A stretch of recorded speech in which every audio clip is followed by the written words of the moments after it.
All right, just checking to see if we are live. Hello, everybody. Welcome to today's show. Very excited to be here. Let me just turn. Looks like we are live, which is good. And it looks like DLive is working this time.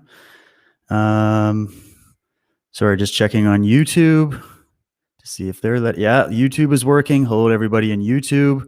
We have the great Michael Tsarion here today. It's a huge honor to have him here. He had checked out my recent show. Hope you guys got to check it out. Getting into conspiracy theory, where I was basically taking to task this latest effort by Canadian mainstream media, where they produced through their popular show W5 this basically debunkumentary into anything related to conspiracy. And so I hope you checked out that video. And then Michael basically sent me an email saying, hey, I've got some extra points to add. So I'm always ready and willing to have you here, Michael. I really appreciate you taking the time to come on and share your view. You've been doing this for far longer than I have. What has it been? 30, 40 years? I'm not sure. You've been doing this a long time, but definitely would love to hear your take on this subject, because this kind of stuff's flying around everywhere. You can go to Psychology Today, you can go to any of these mainstream publications, and they're basically trying to take all conspiracy theories, put them in a basket, and then attack that basket. They're not going on individual subjects. They're not obviously paying any subject. I mean, of course, you and I know these are paid agents. The media oracles, you know, their reputation is through the floor right now. But kick it off with what your first reactions were to some of that content that I was covering in that video. Well, thanks a lot for having me on. It's a conversation that has to happen, you know, because they're actually on very weak ground. I think you already pointed it out. I mean, your comments were just excellent, but I just wanted to make sure that people that was embossed, you know, that they're on weak ground. How could you possibly? I've been into this thing for exactly almost 20 years this year. 2020 and 21 is about 20 years altogether in being known, right? But there's, you know, 15, 20 before that. I'd say maybe about 10. It's really hard to say. I mean, in one way, I got back into this in almost 1982 with the Jim Fitzpatrick and the story of Ireland. So it does go back quite a long way. But the thing is that even in the 20-year period that I've been public, how can somebody who's a 20-something on one of these ludicrous shows debunk what somebody who spent 30 years researching? Already we got a problem there, because it's not going to happen. It's not going to happen. And they wouldn't allow it to happen either if they had spent 10, 20, 30 years, you know, like I have researching it. So that is already effrontery that is uncustomary and uncalled for in our society today. These are the ones who are meant to be politically correct. Well, why don't you start? Why don't you honor your own dictum? Right? I'm not politically correct, but you are. So then how come you're slurring the work of people like Alex Constantine and, you know, all the names that you mentioned, so many yourself, you know. Oh, and on that point, Michael, I've just posted in the description of the YouTube video. I got to add it everywhere else, and I'll do a post on it. But you sent me a master list of researchers, authors, insiders, whistleblowers, some good guys, some bad guys. You sent me a big master list of just the scores and scores of names. And I'll bet you that's even just skimming the surface, isn't it? Sure, that's a short list. Wow. But the one thing about that list is they're all eminent, right? And many of them are super eminent. And that can be added to. You know, I don't know if Nicholas Hager's in there. I don't know if I put David Ovison, right? So there's our top cartographers, you know, David Wood. There's conspiracies that are shallow, that a show like that might get, you know, 0.25 of a star, because yes, there are bat crazy people out there who believe in idiotic conspiracies like flat Earth, right, and so on. So what they're trying to do is tar the whole of that deeper research as if people have just even heard the word. Right. So and they're right. A lot of people for the very first time have heard that strange, peculiar, amorphous term, right? Conspiracy theory. And they immediately form a very basic, tawdry, and rather insufficient idea of what it means. Knowing that these channels focus on that. That's their main agenda, is to take pretty much a dingbat level of insight into what that means, right? And then, you know, and reinforce that meaning. And hoping that you won't do any further study or pick up any books Like I said, Jim Keith, we started our Mm. Architects of Control in homage to him, right? And Alex Constantine, and the list goes on. They're just hoping you won't do that. These books are becoming actually a little bit harder to find. Certainly the ones I would recommend are hard to find, and you may never have heard of them in your whole life. Some of them on that list, authors on that list. So these people are hoping that you just simply won't, won't go there. But just from the off, there were so many points to get into that you'd raised, but that was the first one. Is this not going to happen? No matter how you try, no matter how much of an arsenal you bring out these shows, you're not going to be able to refute the deep study of somebody who's been for 30 years, and I'm not just speaking of myself, but others. You're not going to do that. Did you notice, but getting into the hard facts of that show, did you notice something maybe the audience didn't, and they should be aware of this? There was no pro-conspiracy advocate or expert on. So time after time when these shows were made, they're so utterly biased, it's fatuous, right? It's the Simpsonization of a deep study and a great subject. And it's obvious from the start by the fact that there was only debunkers. No one to advocate what the conspiracy people believe. You had that nitwit woman who's giving an idea of, in fact, it was very female generated, the whole thing, by the way, right? And the conversation could be had on that alone. Because how many conspiracy people, the great researchers, are women? There's hardly any, sorry to have to say, but I deal in facts. So if you even take the whole movement of conspiracy theory from from Tsarist Russia onwards, right up to the present day, it's hard to even mention a single credible female source, by the way. That's just a fact, right? Maybe Phyllis Schlafly, and she's more of a politician. So again, it's very, very difficult to name them, especially those who've been cutting edge, okay? They're almost entirely men. But getting back to the point, there was no one to advocate for what serious conspiracy people do. So then it's just trash. It's just your pulp, showcasing of a lie. That's the first case. It was all neg. There was no single piece of pro there at all. I'm so glad you saw that too, because I'm like, they didn't even bring Nigel on. They didn't even bring poor Nigel, who's just this guy who they're basically doing in a character assassination. He should sue them for defamation. He should. If he's listening to this, Nigel, we've got some lawyers. We've got legal precedent here. They just smeared you publicly.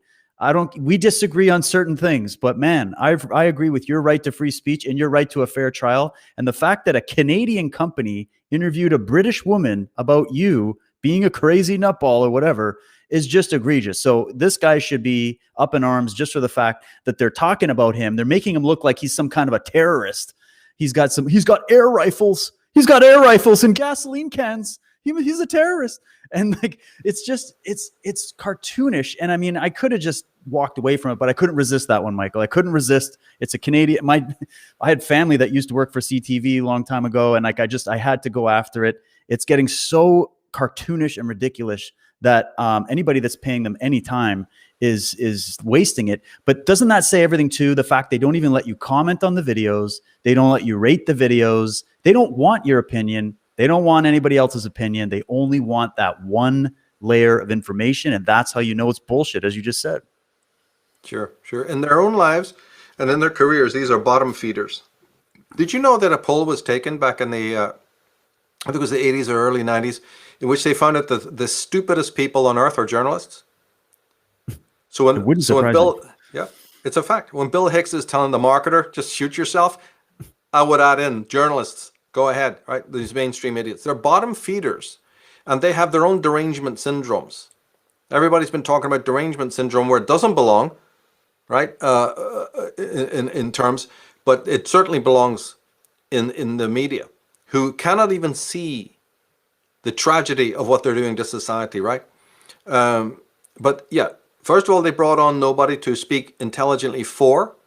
And what that tells an intelligent person is this is scurrilously biased, right? And doesn't need to be paid any attention to.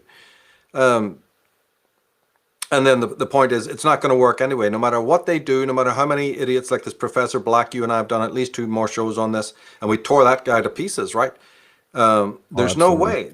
Doesn't matter who they wheel out, because intelligent people are more open now in the last 4 or 5 years to the rationale behind conspiracy theorists than ever before. Not to say that there aren't the bat crazy versions out there. But that's where intelligence comes in. And that kind of intelligence is needed when you even buy a simple product off the shelf. So we're not asking, we never have asked for anyone to have an intelligence rating, that's MIT level.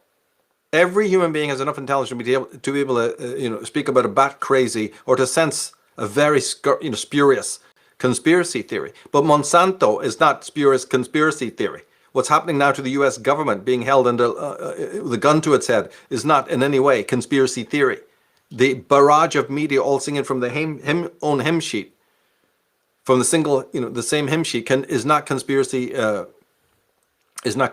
theory. But also, I think it's very important to bring out something odd in the terminology.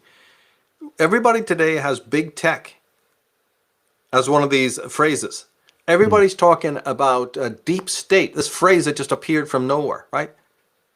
Are they synonyms for the Illuminati? Yes, they are. So look at the power of rhetoric and the power of sophistry, which you mentioned on your show, is so ancient. It goes back before Julius Caesar and all the way back, to ancient Greece, right? They were already commenting on the sophistry of how it changes minds and changes societies, and has so much geopolitical weight, right? When I hear these people talking about deep state, and big tech, and there are other terms as well, military industrial complex, I keep hearing synonym for the Illuminati, but this is how the game is played. This is how the goalposts are shifted. There is not an ounce of difference. It's all just wordplay. So the fatuousness of that is also, in one way, needs to be brought to light, because you guys are now admitting covertly through the web of sophistry, through the shield of sophistry, that what we used to call the Illuminati for convenience, and always told you that was just a term, but our content was completely dismissed and debunked. It's part of the social narrative now. Yeah. Now, of course, there's a silver lining in there. That means that more population than ever are open-minded to the fact that there are conspiracy theories. That's a huge step forward. Of course, I'm not denying that. But there's more to go, because a lot of the conspiracy research is is not infantile stage, but it's at an early stage still, and we need room. I argued this in one of my articles, and that's good. Maybe now we'll be given that privilege. Well, I call them comfort terms. They're comfortable terms for intellectuals and people who study these things and go, yeah, it's like, you get these guys like Steve Bannon or whatever, and you love them for certain things, but then they'll come out and their whole tagline is, there are no such things as conspiracy theories or conspiracies, but there are no coincidences. It's like, just come out and say it, just say it. But that these guys have all been whipped and flogged. They don't want to lose their channels. They're trying. I think also sometimes people are trying to create these comfort terms as a different strategy to reach the people who've been brainwashed by the media their whole lives. But in the end, this is why I love talking to people like you, Michael. You've been in this for so long. You've been there through all the different names that this thing has been given. In the end, what are we studying here? We're studying human criminology. We're studying the nature of evil. Isn't that what this really boils down to? It's exactly what it boils down to, and it has on an individual level that people can grasp, and it's on the social historical level that most people cannot grasp, because of historical amnesia and just what's known as monotheism, the extraordinary focus on what's in front of you now, and all of that. But when I get into this movement, I knew that conspiracy was a dirty word, but I'm being stoical. I'm a stoic. That which you cannot change, don't bother, don't lose any sleep over it. So I said, okay, we've got some dirty words hanging around there. They're kind of prejudicial. Maybe they shouldn't be used, right? But I can't change it. I'm not going to back out of the door and clear off just because of that. That kind of thing happens in all sorts of areas of life, right? So that which I can't change, I'm not going to sweat about. Let me get involved with what I want to do. So despite these prejudicial terms that will always be thrown in your face, that didn't deter me. Now, maybe it deters other people, going, yeah, okay, I just hate being called out. I see what's going on. But see, mentioning of history there is an important part as well, is because conspiracy theory cannot be proved with historical amnesia. So one of the sticks in the spokes that sometimes does trip us up, actually, we have to acknowledge, because we have still work to do about this, is that don't expect people with monotheism who are only focused on what's happening, like a millennial on the day he was born and after, that's what he's focused on. And a whole society that also has lost complete concept of history, both cultural and traditional, isn't even capable of proving conspiracy. It's like that, this is the diagnosis that you have of a society that seems to be hair trigger reactivity to that term. But in one way, if you go into looking at it like I've done as to why people are resistant, that's one of them. Because only a person who loves history can look back at history, like Voltaire said, right? Can start to smell the rat and put the pieces together. And the weird thing about that is that in a way, life itself does not want you to stay ignorant. Nature doesn't like a vacuum, and life doesn't like ignorance. So in many ways, and I think we can see it in the world we're in right now, is life itself is not allowing you to perpetuate the lie. Life is bringing the truth, the conspiracy to your door, because you can deny it all you want, but that's an unnatural tendency. So I'm not leaving it to man. I don't serve man. I don't think of mass movements and change, right? I serve the truth, and life will always bring the truth in front of you. Always, despite your will. No matter what you do, you can't fight it, right? It will not allow you to harbor lies perpetually. And that's even on the social level. So there's other movements that are taking place. Get used to it, I say. No, we've won. Like I just said, my opening remarks here is to show that anyone who's been into conspiracy theory no longer has to, wear the leper's badge. It's far beyond that. These 5 years have shown that we're 100% correct. The rational ones, the sane ones, right? So there's no looking back anymore. There's no stigma. None at all. But still, that means that there's still work to be done, right? And one of them is inform people that, look, you will not be allowed to live in the dark. Events in your personal life and in society are going to continue happening until they break through the wall of your cognitive dissonance. So, get used to it or be dragged to the truth either way. I would hope that people would do it through their will. I love it. And I agree 100%. And you started this off, I think, was it in your Origins of Evil presentation? It was one of your earlier presentations where you were basically saying, you were talking about this plutonic action that was going to take place. And it's because when you look at the psyche, and we've done, like, just so people know, you have to check out the unslaved.com website. Michael and I produce weekly premium content on all these subjects. And we've been doing a lot on the psyche and on the individual level. What is it that stops the individual, you, me, from accessing the truth of our own perception in life? So forget about what the world is doing and the Illuminati and the roundtables and the World Economic Forum. What kind of a conspiracy is happening in your own being that's preventing you from listening to that still small voice, the truth, the real God, the kingdom of heaven, however you want to call it? What's stopping you? And so what, Michael, to me, what you've breaking down there is that action happens naturally. If we avoid self, if we avoid the truth in our own personal lives, one day it's going to creep up. That you can try to hide it and build barriers and armoring around it, but eventually it's going to crack through. And either that's going to make you psychotic and neurotic, or you're going to recognize it and make changes. And you're saying that this also applies to the social world, the big geopolitical world. And we've gone into this in terms of astrology, talking to people like Fiona and many others to see the cycles of time and all of that. And we know these illuminists, they track those cycles also. So anybody that thinks that's nonsense, it's good enough for them. You should be studying it at least to learn what they believe. So maybe just comment a bit more on that relation between the self and the world, and how that action, that plutonic cleansing action of bringing all the dirt to the surface, is a natural action that nothing can really stop, no matter how hard it tries. Yeah, and America is actually Cancerian, so I don't want to get into all the astrology, but there's plutonic energy there as well as there is lunar and Jupiterian, but absolutely there is a natural cycle, the winter cycle. We're actually in it right now seasonally. People have to realize that that's also the case for the psyche. There's an autumn and a fall cycle and a winter cycle in terms of psychology, and they should get used to it. But of course, in our Western tradition, we haven't looked into any of that, right? We have almost no religion that's nature-based. Like maybe the Shinto in Japan would be a perfect example of. We don't have any of that. We don't have anything that approximates Taoism. We've got some New Age stuff. Yeah, great. Look what that's done for the world, right? That's purely Gnostic, which in my eyes is utterly, perverse and evil. So that's not going to work. No, you have to realize that you can't live in a one-season world, and you then have to doubt the forces out there who treat you as a person that is that one-dimensional, like a shop, dummy. And you got to watch out for the people who are stage managing, the window dressing, the kind of cultural milieu that will make you feel that you and your kids, live in a one-dimensional world. They live in that. Now the trouble is that takes you into psychology. It's not conspiracy, it's psychology, because then you're dealing with personality types now, right?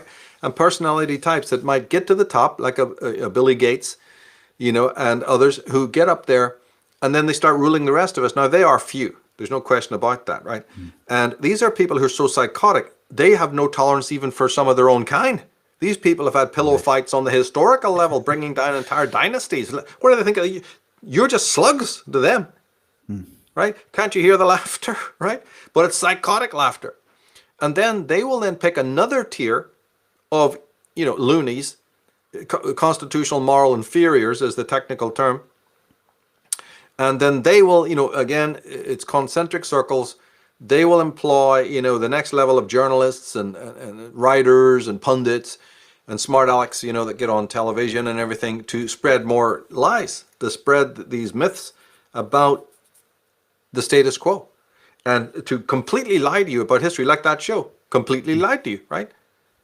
And was already so biased that they didn't even bother having an advocate on to speak for. Look, I mean, judge, jury, and executioner all in one. Yeah, brilliant. No wonder people are dropping mainstream shows, like you said on the show that you made, and going to alternative sources. Yeah, because dumbasses, they're sick of you. They're sick of this extraordinary bias of, I've called it, excuse my language, pissing on the lamppost like the dog does. You cannot urinate on knowledge. You cannot call it Christian knowledge or, Islamic knowledge or whoever, Knowledge is knowledge. It's free for everyone to go and study. But these people always want to territorialize. Right? And that's partly why they're Gnostics.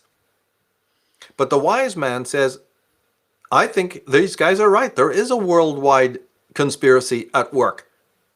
We've just had, what more proof do you need? You've just had a stolen election. You've had voter fraud, the likes of which the history of the world has never seen. The US is presently being run with a gun to its head by nothing but a syndicate. We've got the China virus, we've got lockdown, we've got pandemics, we've got global collapse, and we haven't got a murmur of resistance against it. What on earth could tell you that there's no conspiracy, you see? So when they see that thousands and thousands more people are accepting that there's a conspiracy, they make shows like the one you critiqued. Those are rolled out because they're desperately afraid that the dam has busted already. So it might even be a good sign. It might be a good sign, actually, that they're trying to do this. Yeah. To people who've done the 30 years of homework in the dark and got nothing but, scoffing and sneering and ridicule, of course it's a good sign. It's our VE day. It's a triumph. It came in chaos and flames, but we had to be used to that as well. We had to forecast that, because when we tried to give it, tastily and respectfully, people threw you out of the party. So that leaves a plutonic type of person to say, because plutonic energy is not just something in the sky. Plutonic energy is the dam buster. It's the Panzer tank that rolls over your lies. It's the sort of dark light, or the blue flame of anger, whatever way you want to say it, that won't go away just because you live in a bubble of a one-season world. Right? We will scrounge and scavenge and do whatever is needed to bring the truth to humankind. We're not going away. Now, it's because they know that we've won. You see, that show is a reaction to the fact that they know that those weird conspiracy guys out there have proved their point and proved their mandate. And so that's what I wanted to talk about right now, is that that's signs of a milestone, right? And so that people who are genuine can get on to the deeper work. Don't be trying to impress anyone anymore. The job is done. It cannot be dismissed. Particularly those who've really done sincere work. What lies ahead to be done? Well, that's what I've been doing myself for years, which is, it's okay to understand that there's debunkers of conspiracy and all of that, and that some of us might have been really trying to prove, the rightness of the task and everything, that it's right to be into these subjects. That's fine too, but you don't need to be doing that anymore. The next work is to get into showing the world what are the mechanics and the techniques of the actual conspiracy. Now that it's proven that there is one operating the world, even to the people who would be so resistant. Okay, that's just opening that's just the hors d'oeuvre. That's just the appetizer. Now you will bring them in and really convert them when you examine and show and display and explain, and expose the mechanics and the techniques of conspiracy, which involves a lot of different things: etymology, the use of words, right, the use of symbolism, the use of color and light, and why those are mechanisms, right? Talismanic terms, community, democracy, right? You hear them all day long. Do you know the value that, on the limbic brain of those things? You see, so that's what I mean. Or how light, for instance, is used, how sound is used to change brainwave states. See, our work is that, but you'll never get a show like that ever telling you that that's what we're doing, that we're trying to break reality distortion. We're trying to make sure that episodes of mass hysteria do no longer take place like they've just done, right? But they're never going to credit you with a single positive. They're not going to say history needs to be brought back. I understand why it faded, in the days before the war, the First World War, with immigrants coming over to America from Europe who wanted to put the war behind them and put a lot of continental traditions behind them. Look, it's all understandable, but it was a mistake. They're coming to America to look for the big kick, look for the big thrill, and they found it. But in getting all that new and all that bigness and largeness and all of these larger than life, experiences. Yeah, but there was a price for that. And the price was that you dumpstered extraordinarily powerful European traditions. Well, yeah, those are great. And those were the work of your forefathers. They can be brought back again. So the conspiracy theorist, right, far from being insane, if he's one that's doing the high work, the great work, he's also trying to restore you, not only to alert you to how symbolism, light, sound, and all of that is used, the symbolism, but he's also trying to restore some of the finest traditions that were stupidly, trashed by that first generation of immigrants coming over looking for the spaghetti. They were enamored by the largesse of America and the promise of a new life and new kicks. Well, yeah, but there was a cost. There was a deep, deep cost for that. And we left ourselves stark naked, culturally speaking. Yeah, very well said. And you brought up a really important point, is that even to myself, like my instinct is, oh, you want to go on, you want to fight? I'm always down for a good scrap with these pundits and sophists. But the key work, as you said, is the healing process now. Okay, we've got, just look at how many of these alternative channels are blowing up multiple times bigger than the biggest mainstream talk shows, right? So that shows you everything. People are curious, they're hungry for knowledge, okay? And yes, in that sort of rush to when people are all just snapping out of it and go, yeah, they are right. There is evil in the world. The government isn't to be trusted in this moment. The media is not to be. So all kinds of craziness and bizarre theories come out. I look at that as a healthy process because that's natural. It's a natural thing that eventually people will, give it time, comes back to some sanity. But just understanding about how to cure it, how to heal it, that's the key. But you mentioned something too, I wondered if you would expand on a bit, because this was huge for me when you brought it up years ago, was the use of light. Even that term that you brought up, the Illuminati, that's light. They're talking about light. And one thing that us humans keep getting fooled by is soothsayers of light. It's the same reason we fall for the advertisements on television and the product turns out to be nothing like what they said it was going to be, or these crazy religions or the cults or the political cults or whatever cult you want. It's all using light, because the question is always not, oh, there's evil in the world. Okay, there's evil psychopaths, but again, there are a few. Why do hordes of well-meaning, good people that have families and just want to get ahead in life, why do they sign on for it? And it's because of a technique. It's two. One is on the errors on the side of the person that signs up for the cult, right? They have to address their own journey and all that. But then the other is that they are wielding a light that is attractive to us. So religion has done this, scientism has done this, the media does this, Hollywood does it, etc. And so you had this really good explanation of how in the secret society tradition, how light was looked at as a way of doing one of two things. In the legitimate schools, light was inner light, and it was what you would get from someone like, Goethe or, some of these shelling, the idea of what light really is, Walter Russell, The Secret of Light. Like there's that kind of light. Okay. And then there's the light to blind you, to shine a light in your face, which obscures everything else. Could you maybe break that down? Because it was brilliant. And that's what really honestly helped wake me up. And you said it years ago. Yeah. The media couldn't be the media without light. Of course, they use sound and color and rhythm and all of these things. But you see, instead of debunking conspiracy theory, why don't you actually do, what they ask you to do? And that is to study your environment from a psychological or insightful point of view. And start with, like I said, the use of words, the use of symbolism. Because in the earlier days when I began this, that's how I would do it. Because to come at them full force wasn't didn't work, right? So you have to intrigue. It was more intriguing when you're driving around and looking at logos, on cars and billboards and stuff like that. And it's very pragmatic because a lot of it's staring you in the face, and when you see it all, these Pepsodent commercials, where they'd repeat a thing 3 times, flashing this light at you, and then when they sign off, you hear this little whisper, "Get the message." All the subliminal content is what I'm really thinking about. So to answer your question is there's a subliminal use of light, right? Subliminal meaning, it has no meaning to you consciously that is happening.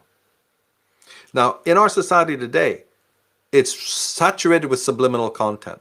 So that's one of the techniques I use to get people into this, to show them how their kids are being affected by it and all the rest of it. Or like I said, these extremely bright, garish, mind-controlling commercials and all of that. And it's based on this weird interplay between stealing from you something that is intrinsic and natural, and then selling it back to you, by the backdoor version of the plastic simulated version, right? So light is gnosis, light is knowledge, light is wisdom, right? So you've got it in the hands of sorcerers. That's why I make the case for Illuminatis and so on. And so it's based on a very simple principle. I've got an article on the Michael Tsarion website called Symbolic Literacy.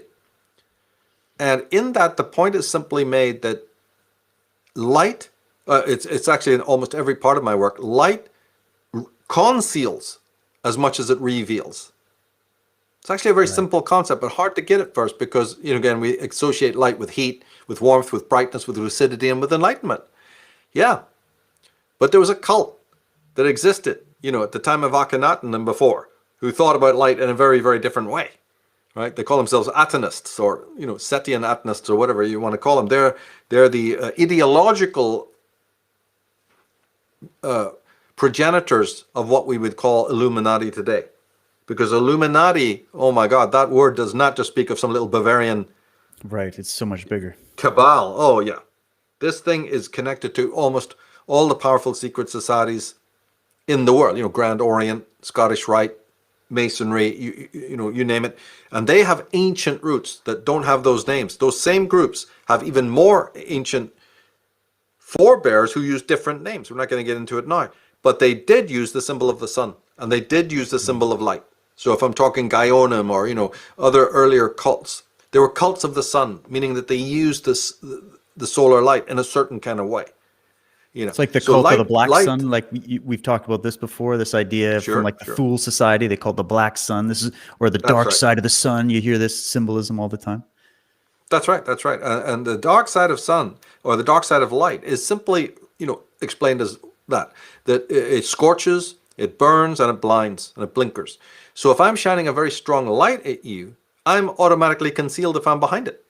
So the illumined ones know exactly why they're using that term. But we never think, because we've been so solarized, we're actually being sort of mind controlled by light to such an extent we know very little about light. We don't think of it as a weapon, that's for sure.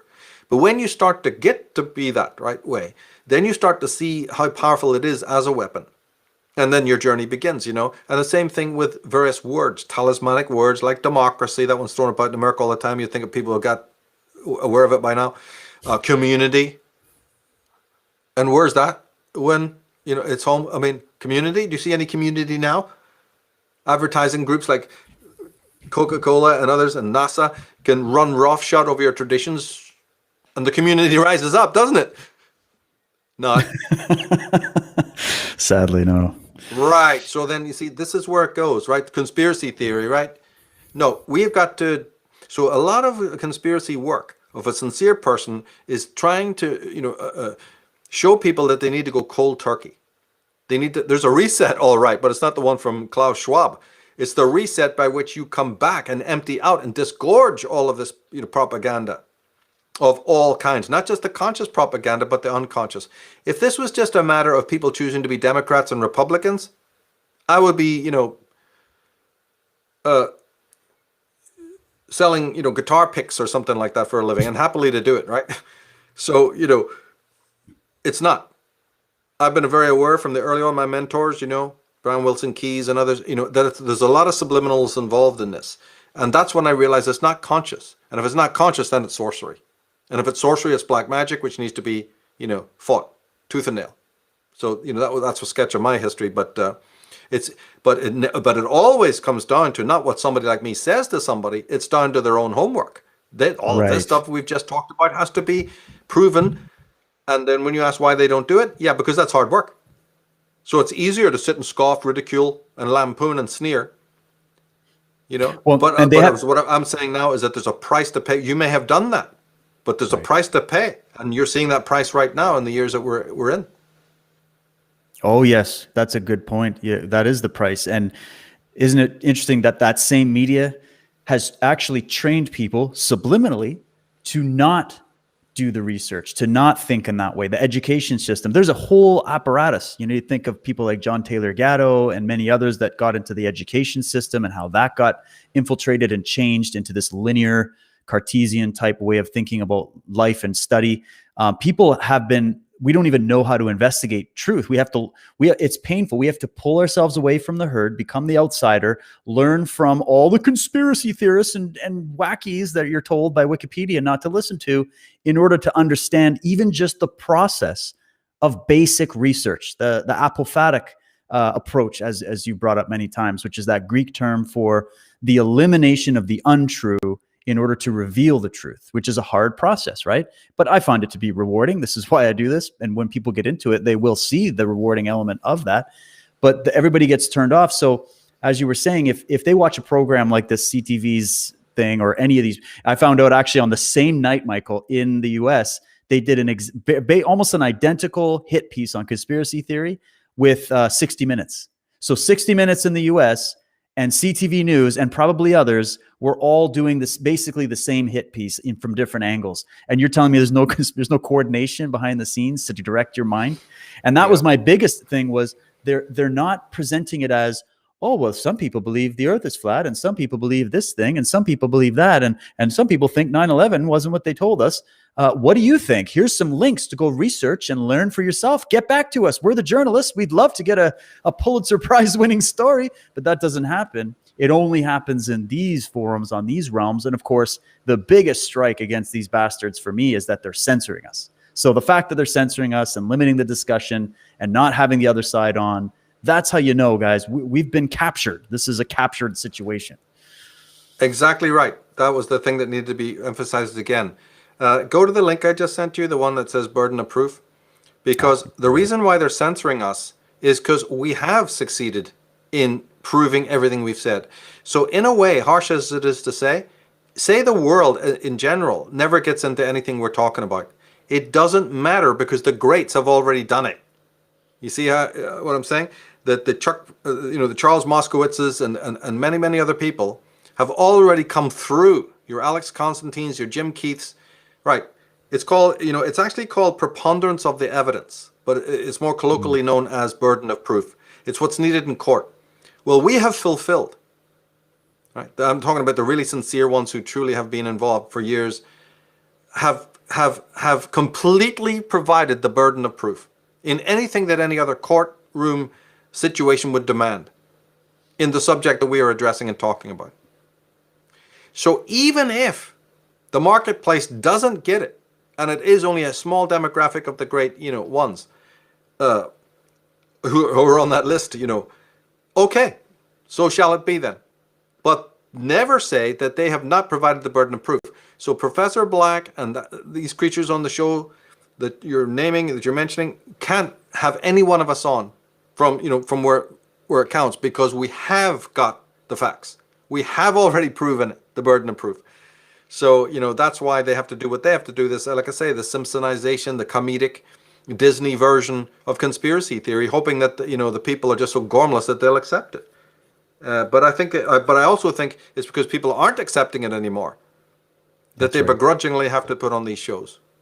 Yeah. That's why we've been saying a lot. When do you fire your arrows? When do you fight? When do you expend ammunition in a combat situation? You do it when you're defending, when you're in defensive mode, right? Otherwise, you would save that ammunition. You would save that energy. You would conserve that energy. If the media is, because think about it, they don't just have to whip this together. That takes money. They got to hire people. They probably got to pay off some of these guys that are like, I was part of a conspiracy theory group and now I'm in recovery. They got to pay these people. They got to find, there's a lot of time, energy, and money that goes into trying to debunk something that's apparently just completely ridiculous and you shouldn't look into it.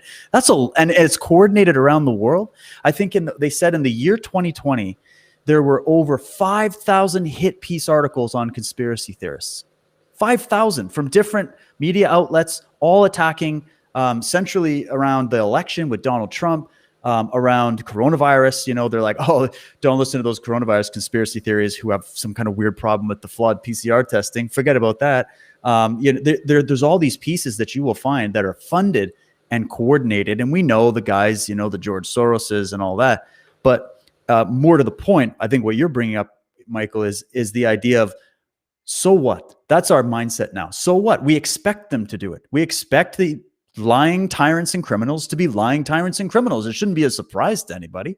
And in the end, we also, maybe there's another point to bring up here that I've always thought about, which is I desperately want at least a certain amount of people to wake up so that, for example, in Canada, we don't turn into Venezuela because that's the track record Canada's on, right? So, you try to get out there and let people know and talk to the people that will listen to you. But in the same process, I don't want to be guilty of violating sovereignty or of anybody, or trying to push an idea on somebody that they're not ready for, because even in psychological terms, hitting people with this kind of information at the wrong time could cause a worse reaction in their psyche and cause it to implode, right? So there's got to be some kind of a tactfulness of it. And maybe just the whole thing is, when you build it, they will come, which is what we've done. We've built Unslaved. I built this channel. Millions of people are building their channels, writing books, doing blogs, doing shows.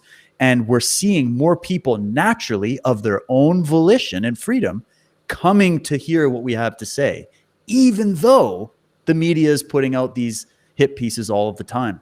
And the final thing I'll say is, one point I really had to bring up in that little debunkumentary thing was that the media got the whole election of Trump wrong in 2016. They totally messed that up. Everybody was saying, oh, it's impossible. And they laughed at him, and then he beat it. And that alone sort of proved something, did it? But do you ever see the media come out and go, well, we're in our recovery groups for being a part of the Trump will never be elected president conspiracy theory, so we're setting the example for all of you. And think of the other countless times they've been wrong. So I don't know, just a few points to throw in there. And they should have. Do you see any change in them or contrition after losing the second impeachment? None whatsoever. They want to try it again. The evil one just carries on, right? It's like they are the fungus, they're the virus. Right. There's no inward self-reflection. There's no contrition. Why would you want people like that who can't even admit fault, even when they're so colossally at fault? It is in the history books now. Yeah. How can you want your country run by those kinds of people? Isn't that enough psychopathy for you? So my feeling is, you see, that only the psychopathy is a drip down phenomena, right? And that people identify with these authority figures. They allow them to do what they're doing. They even vote them in. All of these other aspects that fill my work up. So it's never for me just been a case of blaming those on the Hill. In fact, every time I see a headline or anything like that, I'm always first, even though the headline looks again about government, atrocities or terrors or, mandates or whatever, I'm always first thinking about who allowed this to happen, whether it's in Texas or, wherever there's an evil. Always look for the consent that drove that evil to become established. Because the government at the end of the day only say things. They don't force people to act at all. That's a lie. The people act like mannequins, right? Like puppets on a string, you see. So a few tugs I've always shown it in my work as you can either be pursued by a giant, killer whale and swallowed, a big monster or leviathan, or the leviathan can just sit there with its mouth wide open, in the water, and you just sail right into it. Which of the two do you think, is indicative of the last, of the 21st century and even before that? It's quite obviously the latter. We are so impoverished when it comes to, these things that great writers and thinkers have tried to bring to the table, in a more pragmatic way even than that, because that's mostly an intellectual sort of, reinforcement of your sovereignty when you study these things. It's very, very necessary. But even on a physical level, even when it comes to some very petty stuff, we're legally so disempowered. I mean, to the point where everything that's happening now to civilians who don't know how to work it, when they go through the airport and they're hassled, or into a Safeway and they're hassled, or wherever they're going in Britain, haven't they got a clue that that's so simple to deal with? And in our work, we're always doing the legal thing to show how easy it is. But see, no, the answer is no. People don't even have the basic legal empowerment. And that's why they get walked over. So again, I keep looking at the individual's responsibility in this, and it's a very big one. It's not for us to sit there spoon feeding them like, they're infantile. People need to finally step up. And as I say, instead of looking for all the big whizzes and the car scenes and the love chases, this last 5 years, has catalyzed a lot of people to finally get serious about politics. I love humor just like the other person does, and I know the value of humor, right? That it kills tragedy. So I understand that in certain contexts. But I also know that when people are over, satirizing what's taking place, when they should be really, really serious, our rights are being taken away, and all you find on Facebook is jocularity and hilarity, and it's very below the belt. It's not good. It's not just killing tragedy, it's avoiding it. Right? Tragedy is in our world, huh?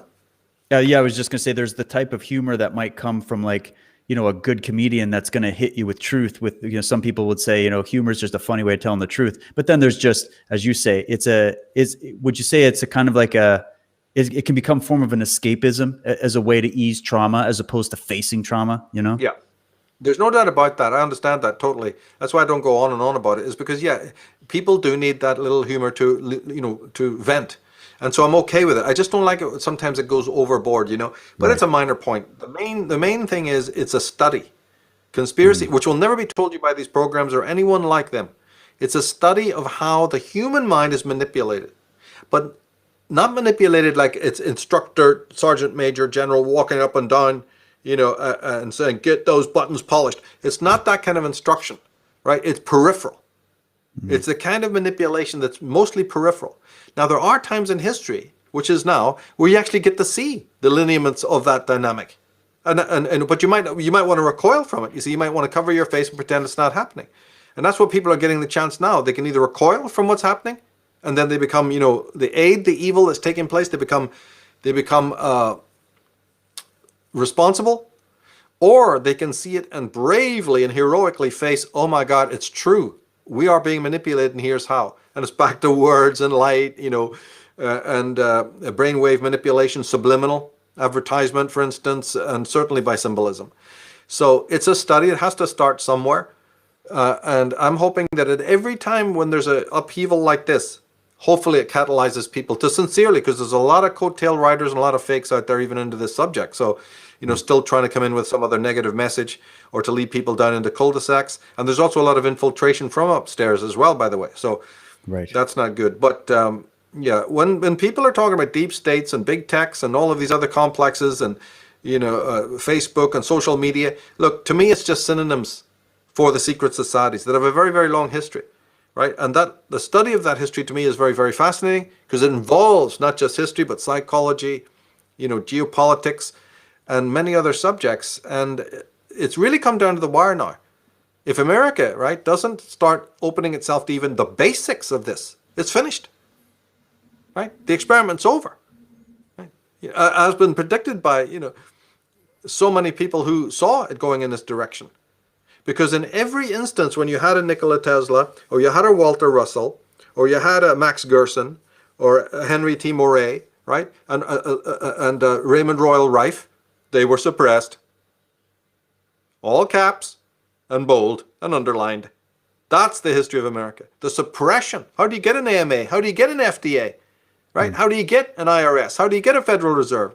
From the suppression of original, right, grassroots movements. Many of them funded by aristocrats and wealthy people, meaning capitalists, were for the grassroots. See, there's been so much editing and so much nonsense talking about that 1% that it gets this rabble at the bottom, right? The really useless eaters, to start thinking of in terms of even an overtly class struggle. Actually, if you dig back, it wasn't that at all. You see, but how do you start educating a person to that? How do you verify that? They're all going, no, give me a rotten tomato, I'm going to throw it at that guy who said that. It's class all the way. Well, actually, no, it's not. Right? And a few minutes of homework can easily prove that to you, that in the early days of America, the rich were the benefactors of society. But because you've got a communized media, you'll never hear that. And I could add on thousands of such anecdotes. Your whole world has been turned upside down and inside out. So when I talk about the traditions, you know, studying the traditions, coming back, it's like a form of getting sane. When you read the works of great masters, that's the only way you'll remain sane. If you're not a genius yourself, you have the choice to be near to those who are, right? That's what I've done all my life. Stay close to the thinking of the genius types so that, you know, there's the sanitization taking place and you don't lose your kilter. You don't listen to the crowd and the madness, and you don't fall for the necrophilous will of the crowd. You know, and that means the Spanglers and, you know, all these people that we name and talk about through our work. And they just come from one discipline. Every discipline, from psychology to anthropology to ecology to philosophy, right? Poetry, art, you see, you know, storytelling, fiction. Look at J.R.R. Tolkien and C.S. Lewis and others I could mention, right? Owen Barfield. There's wisdom pouring out of the past. So when you build a wall and say, well, I don't want to know anything about that, where's the kicks? Then you get the world that you've got right now. But the solution is to open the door. Pull that stuff out of it. Do some dumpster diving. You might find a few pearls. Brilliant. Yeah. And if, talking about, we were saying there about the class struggle, Thomas Sowell popped into my head. People should go read his books. I got a few good books of his, just great quotes, and so many other, like you've made a collection of brilliant minds on every subject you can find on the Unslaved site, in your articles that you've written. We look at, you know, on Unslaved, we look at things on both sides, you know, of different discussions, trying to get to the truth. The whole point is getting to the truth. Now, Michael, you had some articles here about Trotsky. Was there something about Trotsky you wanted to bring up today? Yeah, see, in 1917, right? Remember I said the preponderance of evidence. Read about that and lock into what it actually means. Because what it means is we are knee deep in conspiracies, all proven and on the books, folks. So never pay attention to any of these debunkers ever again. I'll just give you, you know, a couple of examples. One was the, you can, there's so much. We've talked about the medical mafia and other work. There's a conspiracy. Right? You can talk about the fall of the Tsar in Russia. Wasn't that a conspiracy? It involved the British royal family who conspired with the Bolsheviks to fleece the Tsar. You can talk about the media conspiracy in the 1930s during the Great Depression, where the cameras were again shut off and you didn't see the rioting in the streets, right? It's very apropos to what's happening today. There was a wholesale blanketing of the unrest that shocked Detroit, you know, and Chicago and many, you know, Pittsburgh and other industrial towns where thousands and thousands of workers were out in the street, right? And the cameras just shut down. There's the sinking of Lusitania, open conspiracy. There's Pearl Harbor, open conspiracy. Top generals have whistleblown it. Jekyll Island cabal meeting to form the Federal Reserve, documented. The sons, right, and the offspring of the very men in that cabal have admitted that that all took place. Colonel Mandel House even wrote, you know, and Benjamin Disraeli, these people in their own memoirs and biographies have written about how they fooled everyone. There's been stand down orders. Trotsky, you said, right, can you bring up that link, just in case nobody's ever heard of Leon Trotsky, one of the leading communists. But he was more than a communist. He was the communist who, unlike Lenin and unlike Stalin, wanted immediately after the Bolshevik Revolution to take revolution to all the other countries in the world. And they were looking at him going, do you have that picture? Yeah. So he was the one who wanted universal revolution, world revolution. Even Trotsky and Lenin had to shoot him down. He said, what are you talking about? Sure, we've barely got established in Russia. And that was hard enough. We haven't robbed enough banks yet. We haven't fleeced enough millionaires of their stuff. We haven't hoarded enough of the wealth of the land yet. And you want to immediately be taking it to outer Mongolia and Bolivia and Ireland? So Trotsky, his scheme, all over the world were Trotskyites going, Leon, we love you. When are you coming? When's revolution coming to our streets? So he had a thing called Young Italy. All Illuminist backed and funded, right? Young Italy. Young Ireland. Right? So places I came into the study. Young Turkey. Young Greece. What the hell? Right? And look it up. Young Italy. Young Turks. You had Pan-Arabic movement. Look up Pan-Arabic movement. Pan-Turkish movement. Right? Mostly made up of young upstarts, hotheads, looking for revolution. Not reading Lenin, finding Lenin insignificant or less significant. Marx, that's got nothing to do with me. He's talking Western. Because remember, the class system, the structure isn't the same in certain countries in the Middle East and the East. Trotsky was the one that they read. Trotsky was like, oh, bring it here. It's dial up a revolution. 1-800 number, right? And Trotsky will pick up the phone. We're coming, boys. Just get the money together and kill off a few more people and rob a few more banks. When I get there, we'll need the cash. Well, this creature, right, actually got over to Europe, into Russia, to start the revolution from Canada. I know. Canada's got quite a bit of dirt, I got to say. Check this out. He leaves the Bronx, where he ran a newspaper, lived in a luxury apartment with a horde of comrades. That's the word. Comrades. They're arrested in Nova Scotia, Halifax, isn't it? Yeah. Yeah. The town of Halifax in Nova Scotia. Yes, 1917, April, I think it was.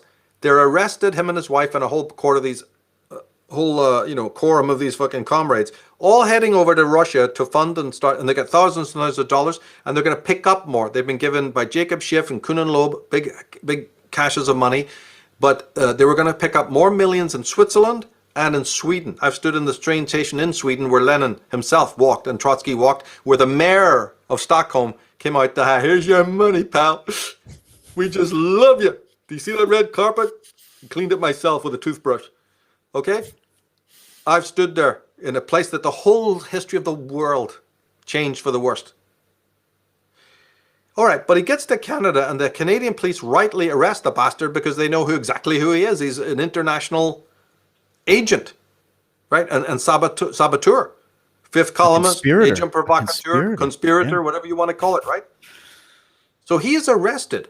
Amazing, because we could have gone into Pearl Harbor, whatever. No, this alone proves the point we've been trying to make. He was living in luxury in the Bronx among some of the wealthiest people, this communist, right? This proto-communist, with hundreds of thousands of dollars at his disposal. He passes through into Canada, but is arrested. And that's it. And yet 5 days later, because the red phone rang, the first notice came from the British Embassy, because Canada obviously is a British vassal, right? That's right. So the British Embassy, British Canadian Embassy, call Canada and say, let him go, right? They were responding to the U.S. State Department, who said, Mr. Trotsky holds a U.S. passport. That's how we deal with communists in the U.S., right? They're welcome, right? So he is actually holding this U.S. passport, this incendiary world revolutionist who's about to turn the world into total fire for his Luciferian masters, right? Okay, that was the pressure that was needed. And about 5 days later, Trotsky and the whole horde were released. As I say, they went over to the continent. They got onto a special train. They went through Switzerland, where they picked up bags and bags of money from a guy called Parvis. Can't remember the first name. Alexander Parvis, I think his name is. Yes, that's right. Then they went up to Sweden, where they banks there secretly from top uh, millionaire communists. Big difference in capitalists, by the way, just in case anybody hadn't caught that. A rich communist like George Soros is not by any means to be mistaken as a capitalist, which the disinformationalists want you to think is the case. And then they moved through Finland and got into America, got into Russia. And the reason for the Bolsheviks to even get this kind of funding was Germany. Germany, Britain, and America. The secret forces in there, the British Foreign Office funded them. And Germany funded them because Germany was in the middle of the First World War with Russia as one of their enemies. So the Baltchis were paid and agreed that if they ever took over power in Petrograd at that time, they would immediately cease the war and pull all the Russian troops away from the front and back to Russia, and the war would be over from the Russian point of view. So Germany had worked with the secret societies like Grand Orient Freemasonry and whatever. Conspiracy theory we're talking now, guys, so put your, plug your ears up. Come on, turn the volume down, change the channel. It's so painful, isn't it, to be right? So all of these secret societies, which are networked all over the world. So don't you see then, and they're still doing it today, that when somebody goes, well, Germany did this and Britain did that and the British Empire and those Brits impoverished India and America is just a colonial place. I've always, from the age of 15, gone, and what are you talking about? The British did nothing to you. The Germans have done nothing to you. A small, tiny cabal of secret societies with their masters above have done it to you. How dare you use the national terms as if some violent... You don't have secret societies, India? Go to any oppressed place, and I'll point out the lodges that are right there. From the Middle East to the Far East to Japan, there's Masonic societies. Some of them deadly. Not to mention the secret societies like the Tongs and the Triads, and there's even darker ones out there. So who is calling? So even the politicization of world events going, well, the British Empire, I'm from Bombay, India. Terrible things happen, those British. False. You have just heard false information. And if you had a media that was worth its salt, they would have corrected this years ago. So why does the British man, the Irish man, the German man, the Russian man take responsibility for what a bunch of psychopaths who've already eaten off his own land? Right? The Bolsheviks are a small Masonic corrupt group who've sucked the blood out of Russia. How is an ordinary Russian man to be indicted for that? These are the predators. So that's all conspiracy people have ever tried to say, using anecdotes like we've just done. There's a group of predators financed to the tune of millions. They're not wearing the British flag. So already there's a conspiratorial, aspect to this, and it involves the media, and it involves the history books, and it involves the historians from Berkeley and all these other centers of learning who've lied and cheated you. So I do, as you just said, specialize in the works of the men who won't cheat you, right? Who give you it as the facts and don't blame Germans and don't blame, Austrians or whoever, or Belgians or whatever. You can tell me that the crimes in the Congo of the Belgian King Leopold II, who's part of Queen Victoria's family, is to be laid at the door of an ordinary Belgian lad? Right. Well, isn't that the argument, Michael, with what's going on in the West in general right now with this far left movement of cultural Marxism, where they're trying to indict all America for the crimes of slavery, yet they'll never look at the Arab slave trade, or they'll never look at the modern day slavery of all the human trafficking that's still going on that nobody wants to talk about, which is a conspiracy and would inquire all kinds of connections all over the board in order to survive the surveillance state that they can find you anytime they want. They can watch you masturbate from space, but they can't find child predators. But anyways, the thing is they indict all America for being this greedy, corrupt, colonialist, racist, bigoted. But no, it was a fucking handful, like you said, of these people. Like in Canada, they blame all average, everyday, hardworking Canadians for the crimes of genocide against the First Nations people here, of which was egregious and is documented. But that wasn't the average settlers here. We were working with these people. We were trying to help them. In fact, that would have never been whistleblown hadn't it have been for these white colonialist Canadians that would have helped expose the crimes of the church and the crimes of the government working on behalf of the Queen of England. So it's crown and gown that runs the show, not your average hardworking people. And that's why when Trump came in America, he resonated with so many average Americans who were quiet all during the Clintons, the Bushes, the Obamas, because they're like, shit, our country's getting taken over. When Trump came out, he stood for those middle class. He said, no, we're done with that. And he started a whole movement there. And what did that media do? They didn't just turn on Trump. They turned on those average, hardworking Americans. And that same blueprint was done in European countries. It's done in Canadian countries. Any politician in my country that stands for everyday Canadians and wants to support the charter and freedom and all that, they're branded as a white supremacist. So it's just, you've just exposed where all this really began. And we're dealing here, are we not, with this Communist International. And that, here we go. It's even, you can find it on Wikipedia, for crying out loud. Look at this. Look at this. You can go research a thing called the Communist International. You can go look at the symbols, the groups that are a part of it. They're now going to tell you, oh, it's all dead and gone. There's nothing to see here. But even Antonio Gutierrez, who is the chief of the UN, he's one of the heads of these communist groups. He's one of them. And so many others are part of it. So this is the whole thing, is they always try to blame the average person out there. But really, we're talking about these elites at the end of the day, these L's, the priesthood of the illies. There are documents at Grand Orient headquarters in Paris that have Lenin's own signature on it. So, wow. Preponderance of the energy, preponderance of the evidence. Our work has fulfilled that, right? It doesn't mean that there's not still further tutorial to go. There is. And that means, you know, the people have to be receptive. I think they're more receptive now than ever. But you're quite right. These people often are card carrying, and they don't actually hide. UK column Brian Garish is always making the statement, and I love him for doing this, that he says that even on YouTube, right, the various Bilderberger groups, you know, these various UN quangos and all sorts of groups like that, steering committee groups, publish videos on YouTube where you can see them talking about, I've put up from the World Bank, I do this all the time, right? Yeah. It gets one view. It's true, they don't get any hits. It gets one like. Yeah, I'm not shadow banned. I'm not deplatformed. It got a hit, it got a like, and even got one share, maybe. I have to check on that. I think it did. Right? But Garish is in the same boat, and they're saying that, look, it's open conspiracy. But if the cognitive, you know, dissonance is there and you're not connecting the dots, then you don't see it in plain view. Every single thing that is happening now is many decades old. It has many precedents. Oh, every single aspect. You know, if you study the Reign of Terror, you know, in the period of Napoleon, it all fits the Trump election period and all the things that happened. If you study the Russian Revolution, it's so uncannily similar. You know, what the press was doing, what the media was doing, what the poor folks were doing, whatever. It's so extraordinarily, you know, apropos, and it's like a throwback. But again, you know, maybe if we just want to round it up and finish, I always then have as solutions the legalistic over the political, right? Doesn't exclude the political, but it certainly trumps it, right? Your legal empowerment, because that's what it is, it's empowerment. If you operate in the political milieu, there'll be nothing but disenchantment.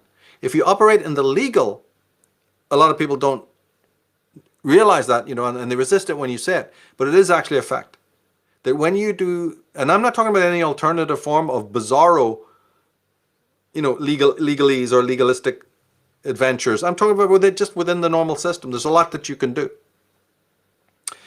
And on top of that, there is this issue of succession, which again, I'm glad to see has come to the table, right? It may not happen, but even if it doesn't, at least that word and that concept has reached the public ear now. Succession, right? Like Texit. We had Brexit, now we have Texit, right?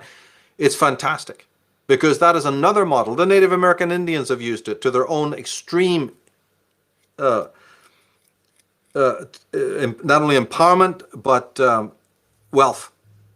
You know, to go sovereign, to have lands that they have that are sovereign. This is similar to that, right? And there used to be great institutes like the Middleton Institute that would walk you through the whole thing. These guys were deplatformed over 15 years ago. I've been following them since then. And other groups, good people in the South, trying to educate America about succession, that if the federal government so violates the rules, the original statutes by which you joined the Union, you can step back and retract, you know, and you can rescind that and gain a kind of a sovereignty, and that sovereignty will then allow you to, you know, build better institutions, get rid of corruption, and so on. Not perfect, because states are often just as corrupt as the federal government. I don't see really that much difference. Many of the crimes that are on the books actually just states did. The federal government wasn't even involved in it. We got a So better I'm not a chance of person who getting believes. we got a Huh? better chance of getting good people in the states though, as opposed to federal, right? Maybe. Yes, and more chance of getting dirty people out. Right. So it's not an ultimate remedy. Nothing that I'm saying is, but it is at least good to know what tools you've got in your box.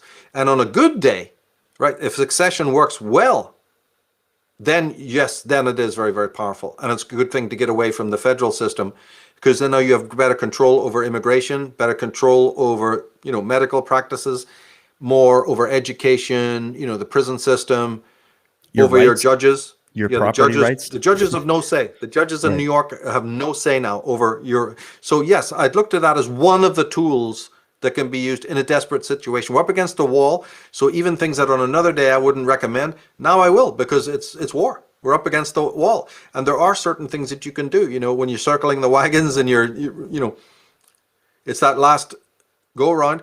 Believe me, there are things that you can do. They're by no means perfect, but there's things that you can do that can help with corruption, especially when the sea around you is filled with sharks. And there's many other things that you can do on a state level, to treat your people better, give them more rights, wheel back on some of these idiotic federalistic, mandates, especially those that are coming out of Europe, cut back on this extraordinary wave of immigration. You can have open carry, where you bring back gun laws where even women and others. And if a woman is open carrying, chances are her house is not going to get broken into and all her kids raped and murdered. Just a point in Exactly. passing. Yeah, come on ahead. So these are brilliant things that can still happen. It's very sad in life that sometimes your seat has to be burning before that kind of insight and wisdom and commitment returns. But I can also understand the power of affluence. Right? America's been brought down more by affluence than by vice, more by apathy, you see, than by a genuine lack of interest in what's going on.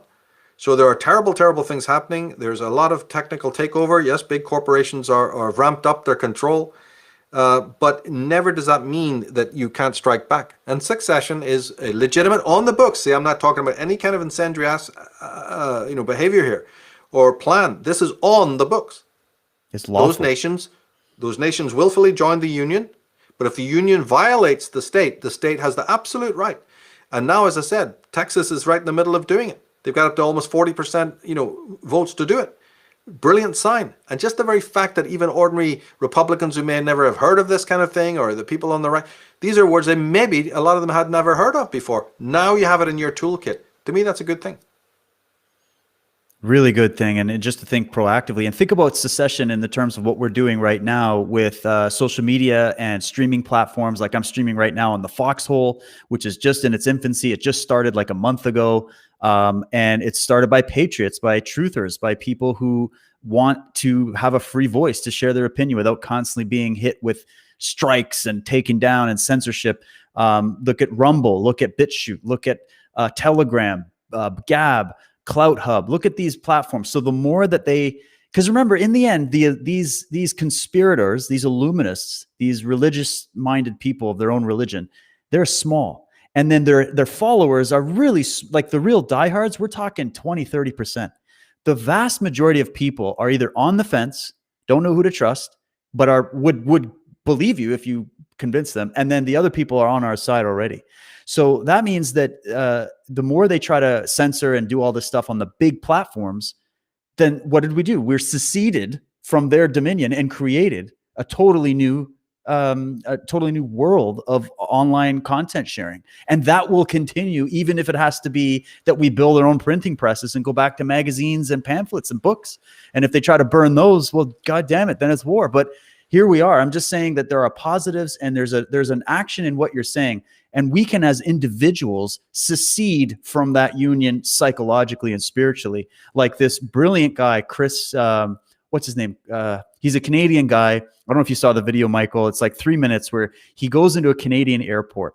And what's been going on in Canada is our government has made it a federal mandate, because of coronavirus, of course, that any Canadian that leaves Canada and comes back in has to go through 3 stages of PCR testing, which is in question at the highest levels of medicine right now.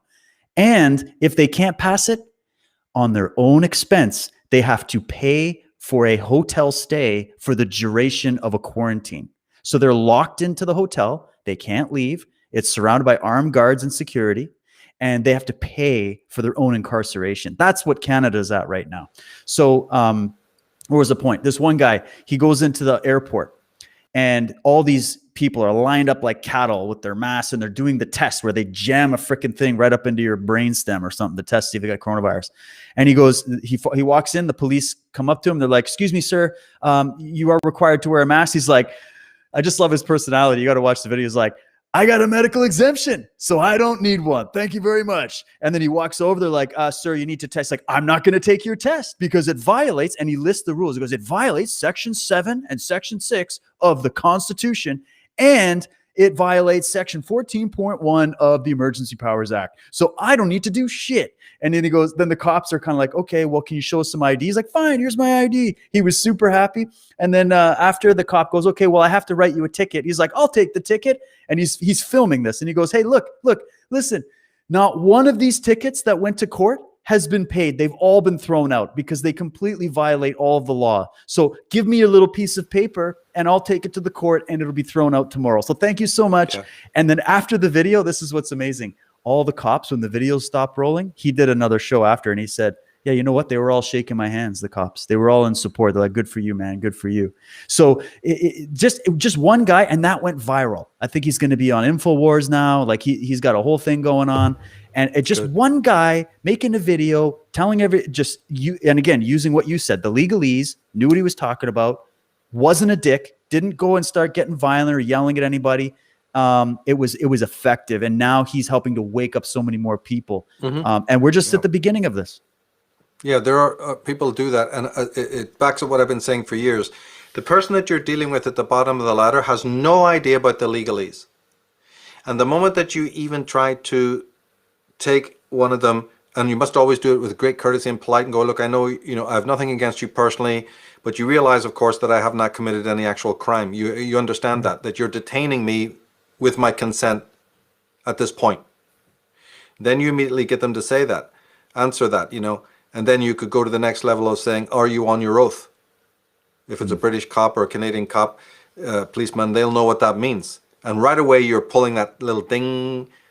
Because when you say, "Are you on your oath?" it means you are standing for common law, right? You're here to protect common law. This is what they themselves read in the oath. So if he says, let's just hypothetically say he doesn't try to answer your question with a question, all the nonsense they get up to, that's a whole separate, way around that. But just imagine he says, "Yes, I'm on my oath." He goes, and then you just say, "Well, then you must be upholding common law. But the essence of common law is that you need my consent to either detain or arrest me. And since I've committed no crime, if you do detain or arrest me, I can sue you for false arrest. Not that I'd like to, officer, but I'm just letting you know my rights." And you could say the same thing to a Safeway owner or pizza parlor guy who's messing with you and doesn't want. And then they say, "Well, I'm going to call the police on you," because they just want to have one up. And you turn around and go, "There's really, I wish you wouldn't do that. But if you want to, go right ahead, because I'm just going to have the same conversation I had with you right now with them as well, and nothing will happen. But the only thing that will happen is within 48 hours, I'm going to sue you for the violation of my civil rights, which I don't want to do, because I'm sure you're a good person and don't, you probably are. You probably are just following, the dictates. Do you have anyone in your family that's legal? Can give you legal advice? Is there a legal department here in your store? You go down that. You go. Obviously, you know very little about it. Then I would assume that you. And if you don't want to, I'll be happy within the next 24 hours to have my lawyer contact you, who will fill you in then on what my civil rights and the common law is. So all done politely but eloquently. It's the thing I've been saying from day one in my work, is try to be galvanize the facts, marshal the facts at your hand, be extremely cordial and belligerent. You don't need to be, because these are strengths. You only weaken yourself when you start throwing the fists around. That person doesn't know anything. But just like you just said now, he might learn something after you operate this way. That cop may now go back and start looking through the oath and looking through the common law to find out, consent is the essence of the common law. I didn't even really, I learned it by rote, but I never really computed it.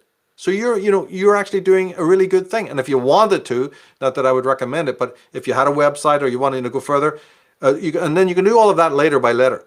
"Dear sir, thank you very much." Like, for instance, say I got into a hassle with somebody who was a shopkeeper owner. I absolutely would have my lawyer on to them And if I got arrested and taken down, I would make sure that when I'm released from the prison, from the police station, because they have nothing on you and they know that they don't, and your lawyer turned up to help you, I would, with my lawyer, have a properly scripted letter sent to that punk at that shop or medical center or wherever it was, to say, just to let you know, nothing happened. I was released within minutes of being taken down. And by the way, and the lawyer would then write in some legalese on such, like your fellow did there. So there's multiple ways to come at this.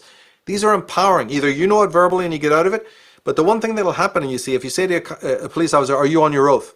Or "Are you upholding the common law?" Or "By whom are you addressing me as a person or a sovereign entity?" Or you just say, let's make it easy. Say you do say to them, "Are you a lawyer?" Not to a police officer, but this would be somebody, punk in a store, the owner of a store. "Are you a lawyer?" And he'll, "Are you?" Right? See, they try to answer you with a question. Go, "No, please don't answer my questions with questions. I need a legal answer to my question. Are you a lawyer?" That's the second time you've asked. If he doesn't answer again, then you repeat the same thing as a question the third time. "Are you a lawyer?" On the third time, if they don't answer, you now, by rights, and you should be taping this, by the way. They have body cams. You can have one. Totally. You tape it. On the third time, the law of the land, listen to me very carefully here, the law of the land has just empowered you.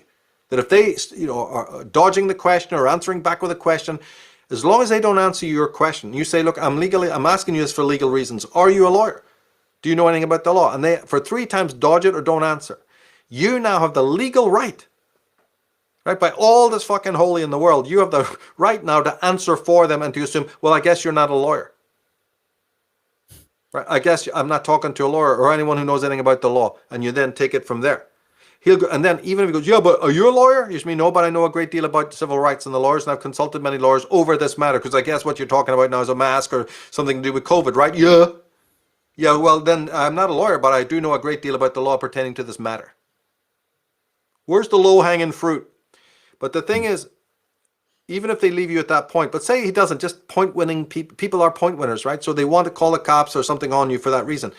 Then go through the motions, because I'll tell you what will happen. When you are actually finally let go from the office, just like this guy you're talking about was just let go, you have not only won your own personal empowerment, and you can write the whole story down in a very, clear, non-incendiary way to that party.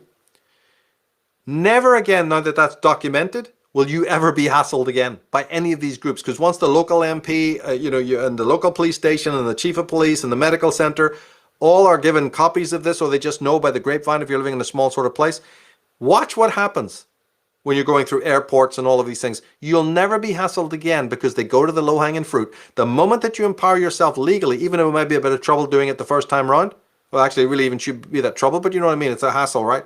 Yeah, we'll go through the hassle, because they always will go away. They'll leave, they'll just part the waves, and they won't want to deal with anyone who has a modicum of knowledge. And this is just working within the normal common law. There are other things from outside it, like equity law and other things that you can use that are much more powerful.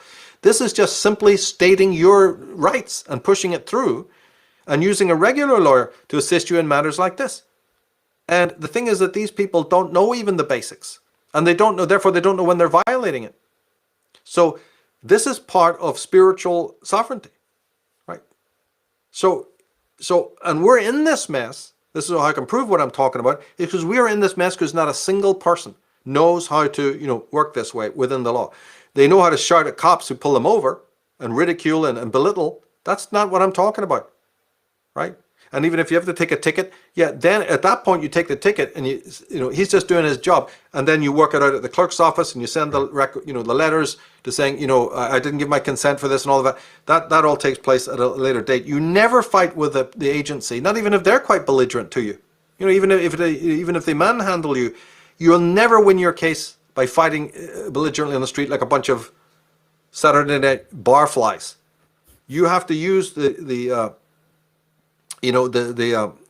laws that are already on the books, and they're there for a reason. And consent is absolutely And if the person violates your consent, you do in fact have the right to legally sue them. And you say, oh, I'm not going to be suing Safeway. I'm going to be suing you personally, mate. I've nothing against you. And I know you're probably doing this, because you think it's right. But you are actually violating my civil rights. And I, for one, don't let that happen. Ever. Nobody. When you're going through passport offices, if anybody's doing that right now, then you don't argue with them like this guy did. There's one thing wrong about what this guy did. He argued with them there, and that was his choice at the moment when you're trying to take a flight. What you should normally do is inform the passport office that they have no right to, to bar you from consent. You already send letters, right, of exemption to these people, even to your local MP and other things like that. You make sure that the clinic, places you might be concerned with. This is going to matter because if your job turns around tomorrow and says you can't have the job unless you're vaccinated, right, you would have had to have shown lack of consent prior to the moment. You can still do it at that moment, but it's much better if you forecast it by having a lawyer drop a letter that points out the Nuremberg statutes and the UNESCO rights and whatever it might be, or the local common law. You have to. It's smarter for you to learn a bit of this, to then send letters ahead of time to your boss, the legal department of wherever you're hired, or going to be hired, or to the passport office, so that they already have your name. And then what they look down, they see that your name's on. Go ahead, sir, through. They won't even challenge you because they know other people are watching. And the merest chance that you might win with your legalese, and God knows who's listening, let alone their own staff members, watch out what happens. You'll just be walked right through. Because the whole thing is based in fraud. Right? This whole thing is a criminal enterprise. And once you have plugged it, once you are fortified against it, chances are nobody in the community is going to ever hassle you again. And even if they do, you've got that photocopied letter. Here, would you like to read what my lawyer has to say about it? Since you obviously don't, I asked you 3 times, you didn't say you know anything about the law, because I know you don't. Well, let me inform you what the law is. Could you read that while I'm continuing my shopping without a mask? You see, so Yeah, this is where we've 100%. got to get to, folks. This is not that heavy. Yeah. And unfortunately, we're in a very feminized society right now who people bow to these, tyrants. We consent to the tyranny. No, consent to freedom. Consent to truth first. And get all those voices in your ears that stop you being manly and heroic out of your thinking. You think the psychology is involved in any of this? It's just all political wrangling and maneuvers. Think again. Political gymnastics is one thing. Psychological cleansing and returning to yourself as not only a sovereign being, but a heroic being. And this goes out for men and women. There's a thing called masculinity. Look it up. Find out what it is, because it's dying. The tyranny of the masses. That's the disease that COVID couldn't even come near. There's pandemics that you don't even know about. Wow. What an amazing way to wrap it up, Michael. That was incredible. I hope everybody took notes. It's so important what you're saying, that personal empowerment. And that does, like you said, it does a lot for you as a being, as a person, to not just sit back and wait for somebody to do it. You're the one that's going to do it. And the more people that do it, see, these cops and these judges and these business owners are used to dealing with sheep. Don't be one of them, and get them used to dealing with real people who believe in truth, freedom, and justice.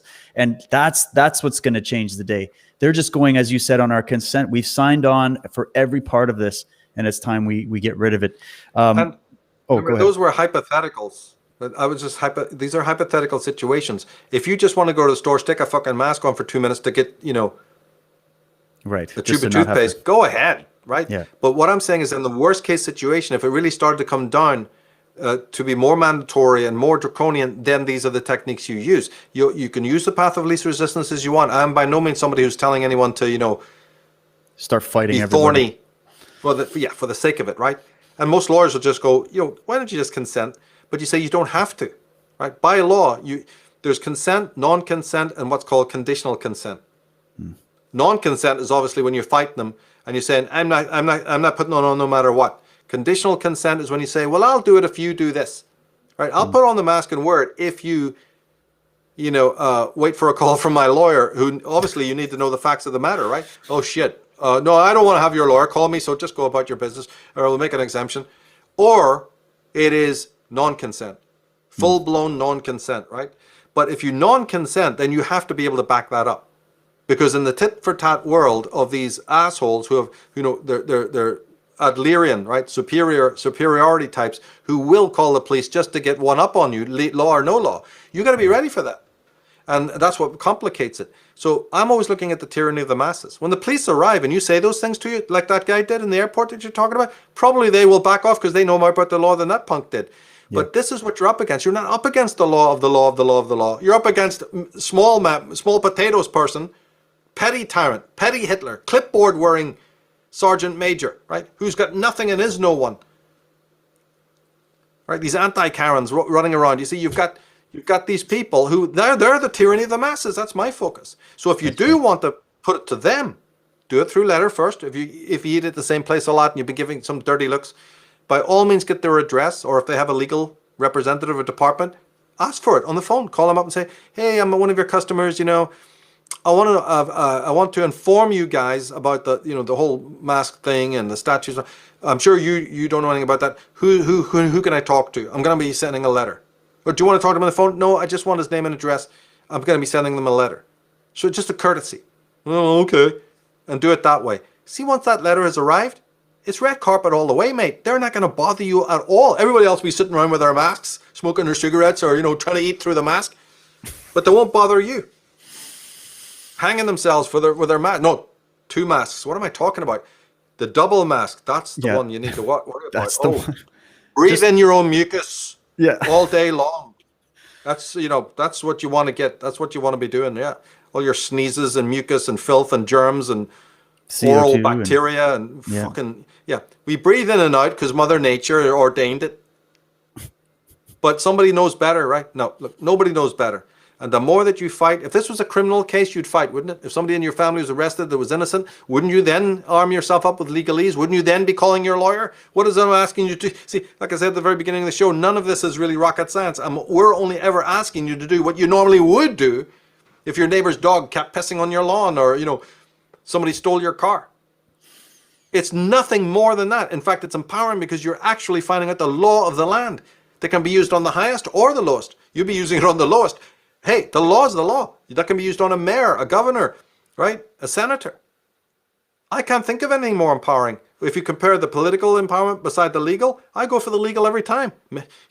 I'm not wrong. Yeah. I've had hundreds of people tell me, that that's not true.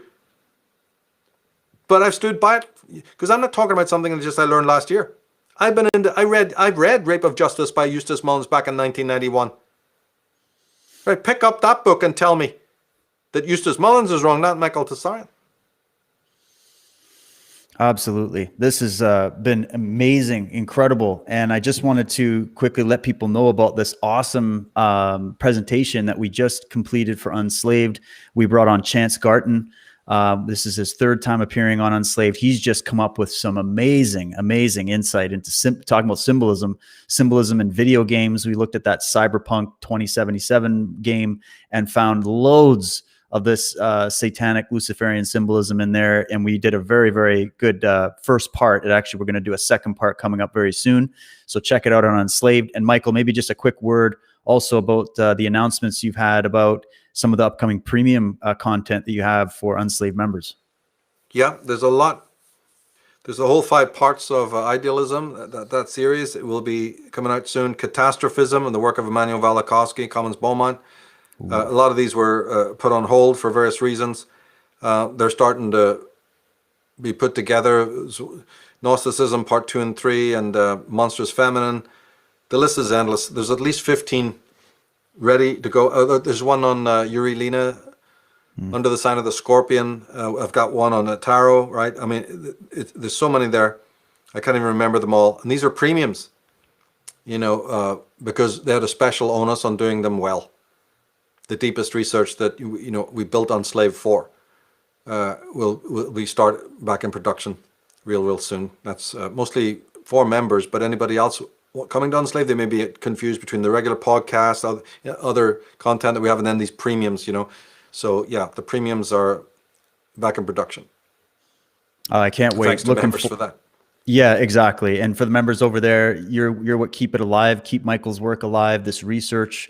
We've got more announcements coming up soon about some upgrades. And we're going to continue fighting this fight. So, Michael, thank you so much once again, spending time with everybody. You're getting loads of love and great chat in the chats here. And hopefully this gets shared far and wide. And we'll definitely have you back again for updates in the near future.